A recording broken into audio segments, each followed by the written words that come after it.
What is going on, guys? Johnny on the track here. And I am here to break down what the heck happened to Gran Turismo 7. So, for those that don't know, Gran Turismo 7, which came out earlier this month, was in the news for kind of all the wrong reasons. I guess we can first go back to when the game first came out. So the game first came out. It got a lot of great reviews. To me, it's the best driving simulated game out there right now on any console, plain and simple. And it still is. The mechanics of that game are amazing. The way the cars drive are amazing. There's plenty of things that the game needs to work on, which we'll get to in sort of an upcoming patch. But yeah, I mean, the game was kind of revered as this is the best driving simulator maybe ever made on a console. Now, obviously, we've got iRacing, which is a totally different sort of game. But in terms of console, this is the real deal. And so that's what people were talking about it, and they enjoyed it early on. The reviews were pretty good. But that all changed. That all changed earlier this week when Gran Turismo put out an update. They didn't really let the community know that the update was coming. And quite frankly, the update basically crashed the game. So I want to take through, and I want to get these right here. I don't want to mess up the numbers, but that took basically when this update came out, like I said, it crashed the whole game. It was pretty much unplayable. And then on top of that, they basically made the game like sort of like a grind fest. So they took out microtransactions. They made the payouts lower for when you finish a race. The credits, all of that stuff was sort of a mess, and the fans were not happy at all. Now, I'll be honest with you, the actual getting rid of microtransactions, I'm not really a fan of microtransactions in general, but I get why they're there, and I get why you need those. So to take those out without really telling anybody, that's you can't do that. And all of this took their Metacritic score all the way down to a 1.7 user score, which basically is an overwhelming dislike. That's got almost 10,000 ratings now, and it sits at a 1.7, which is really not good for a game that had a lot of momentum, a lot of steam building early on.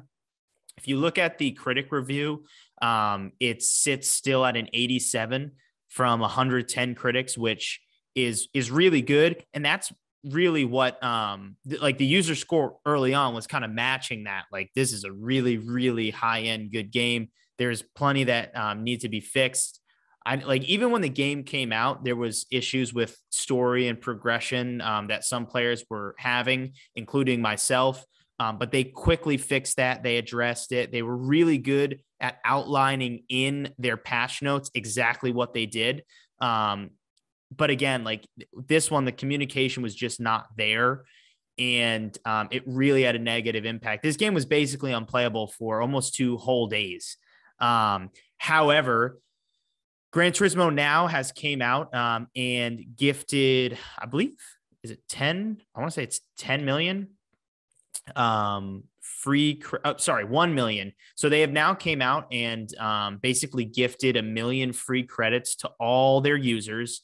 They apologized for kind of that lack of communication, that update that crashed the whole game and made users kind of furious, especially with a PS5 in 2022. There's really no excuse for knocking out your game for a couple days. So that was not good. But with that, I think overall, everybody should be pretty happy with the game moving forward. So they also released kind of what they're looking for post this incident in terms of a patch. And this is coming out from what it says here via The Verge at the beginning of April. So they want to kind of reestablish the reward system that they sort of botched with this update. So they're going to boost the rewards for a lot of the credit rewards, meaning for a lot of the races. They're going to make higher rewards for getting all gold and all bronze in the different circuits. Increase rewards for online races. There's still a lot wrong with online. I enjoy playing it. I enjoy racing online. But yeah, the rewards aren't there in online, and there's still a lot of bugs that need to be kind of hashed out in terms of starting races and timing and all that stuff. 8 new 1-hour endurance races with, again, higher rewards.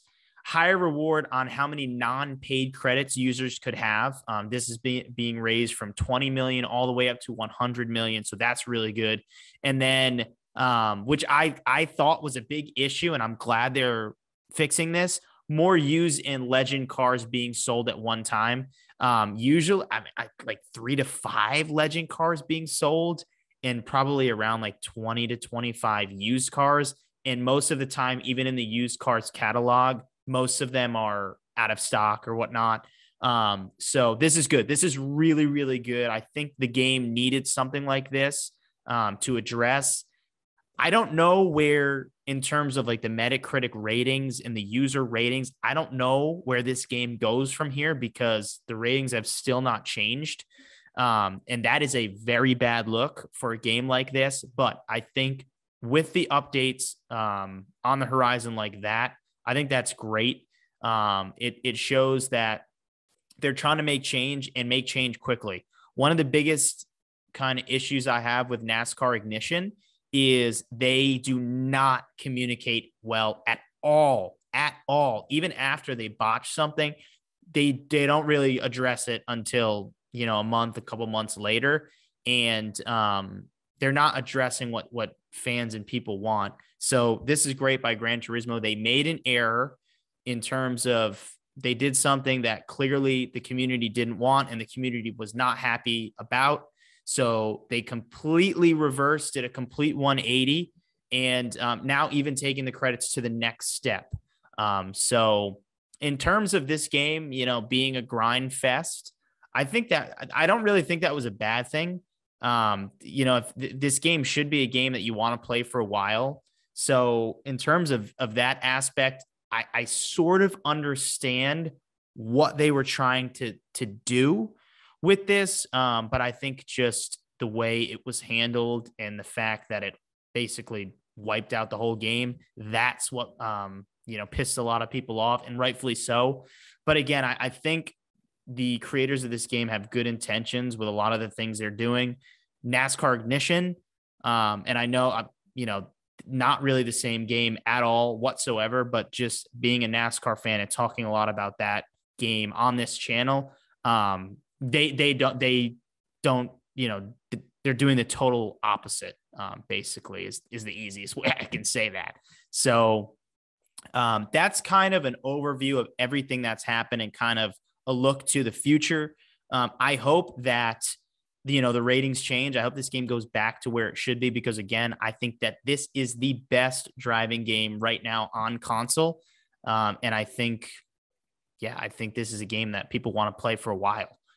So I'm here for you, Gran Turismo. Don't you worry. I'm here to sort the things out, tell the fans, tell the viewers what's going on, and the good that's coming out of it, which I think there's plenty of good coming out of this.